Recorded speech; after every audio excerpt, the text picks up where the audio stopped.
Saudara dan saudara yang terkasih dalam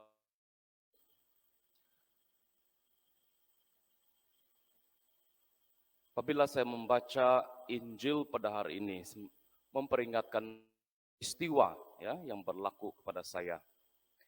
Satu hari, bukan hari, dia malam sudah. Satu malam saya kira-kira mau tidur sudah. Jam sudah mungkin pukul 11.30 mau pukul 12 begitu. Jadi saya mau tidur sudah.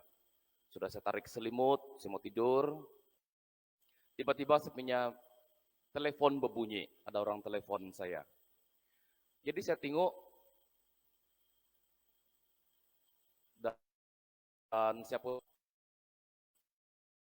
lah. Jadi itu orang bilang, "Father, bolehkah Father datang di rumah saya sekarang?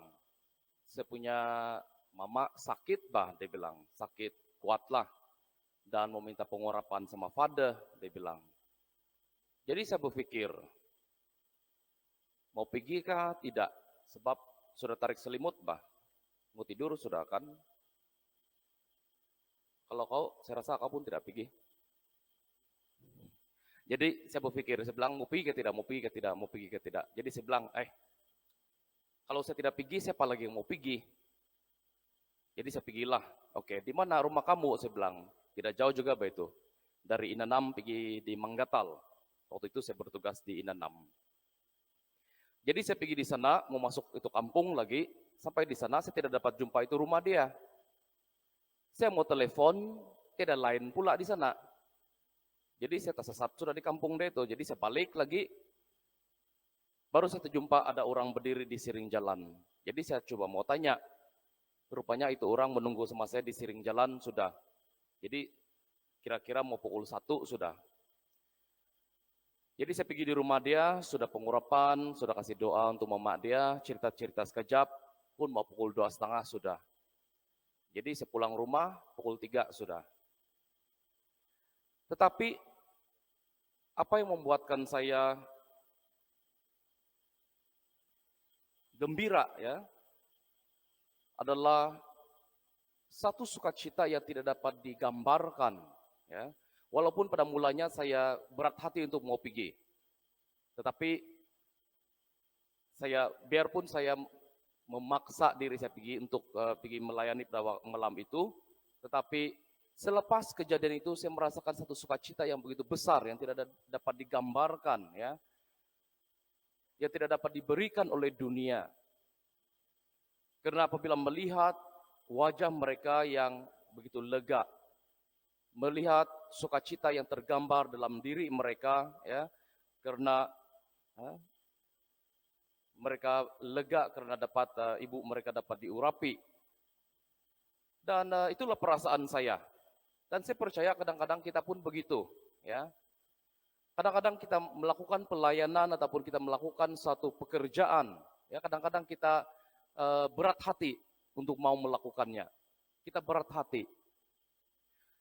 Karena seringkali apabila saya melihat diri saya, walaupun saya sudah berada dalam pelayanan ini, tapi seringkali saya masih melihat kepentingan diri saya sendiri.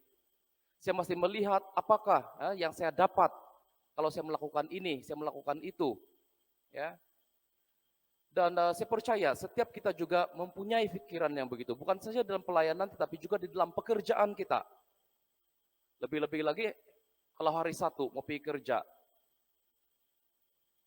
kita berat hati. Tetapi pewartaan kedua pada hari ini yang diambil daripada surat Rasul Paulus kepada umat di Filipi, memberitahu kita bagaimana Yesus adalah Tuhan yang merendahkan diri dia untuk melayani. Memberikan diri dia supaya kita mendapat hidup. Dan kita sungguh-sungguh dipanggil untuk mau belajar, untuk mau merendahkan diri. Untuk tidak mementingkan kepentingan diri sendiri, tetapi memberikan keutamaan kepada orang lain. Terutama sekali dalam pelayanan, di dalam pekerjaan kita. Kita dipanggil untuk merendahkan diri kita, dipanggil untuk melihat kepentingan orang lain sebelum diri sendiri. bukan senang, bukan senang. Tetapi inilah ya jemputan Rasul Paulus kepada kita pada hari ini. Di dalam pewartaan Injil pada hari ini, Yesus bertanya kepada ketua-ketua agama dan juga kepala ya, pemuka rakyat, ya, ketua-ketua community lah itu. Dia tanya, bagaimana pendapatmu tentang ini? Kemudian dia menceritakan tentang dua orang anak. Yang pertama, bapak dia panggil untuk bekerja di kebun anggur dia, dan anak itu bilang, tidak, saya tidak akan pergi, dia bilang. Tetapi apabila dia sudah berpikir dalam-dalam dan akhirnya dia pergi. Berbanding dengan anak yang kedua, apabila bapak dia suruh untuk pergi bekerja di kebun anggur dia, anak dia bilang, ya, saya akan pergi, dia bilang. Tetapi akhirnya dia tidak pergi. Kedua-dua karakter ini, saudara-saudari, adalah menggambarkan diri kita. Adakah kita anak yang pertama, yang pada mulanya tidak mau, tetapi akhirnya berubah hati dan pergi bekerja? Atau adakah kita adalah anak yang kedua, yang apabila dipanggil terus bersemangat, mau pergi, tapi akhirnya tidak pergi? Seringkali, dan kemudian Yesus menjelaskan tentang cerita tentang kedua anak itu. Dia bilang, pemungut cukai dan pelacur, dia bilang, orang-orang yang berdosa mendahului kamu untuk membina jalan untuk menuju kepada kerajaan surga. Kenapa? Karena orang-orang yang berdosa ini bertaubat. Seperti anak yang pertama. Dia bilang, saya tidak mau. Tetapi akhirnya dia mengubah hati dia. Dia pergi bekerja. Atau adakah kita adalah orang-orang yang kelihatan baik, orang-orang yang memikirkan bahwa diri kita adalah bagus berbanding dengan orang lain, tetapi sebenarnya kita telah berdosa karena kita mengadili orang lain, karena kita memandang rendah orang lain. Seringkali yang terjadi adalah kita menjadi orang anak yang kedua ini.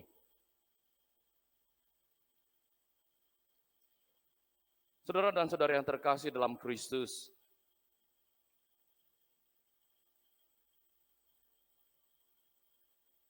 di dalam setiap pertandingan, kita dipanggil untuk membuat permulaan yang baik. Setiap orang yang pergi bertanding memulakan permulaan yang baik dan momentum yang baik sehingga pada akhir pertandingan. Begitu juga perjalanan iman kita. Kita dipanggil untuk, apabila kita sudah percaya, kita sudah mula mengikuti Yesus, kita dipanggil untuk bertahan, untuk setia. Tema perayaan misa kita pada hari ini, Yesus setia sehingga akhir hayat dia. Nah, kita dipanggil di dalam perjalanan iman kita dipanggil untuk setia, untuk memberikan momentum yang baik sehingga di akhir perjalanan kita. Karena hanya orang-orang yang tetap setia di dalam perjalanan iman akan menerima anugerah kehidupan kekal di surga. Jangan kita bermula dengan baik, tetapi kita hilang momentum kita. Tetapi kalau kita sadar pada hari ini bahwa kita adalah orang-orang yang berdosa, yang memerlukan belas kasihan Tuhan, pengampunan, cinta kasih daripada Tuhan, maka kita dipanggil untuk meningkatkan lagi kekuatan kita, momentum kita, supaya kita dapat meneruskan perjalanan iman kita sehingga kepada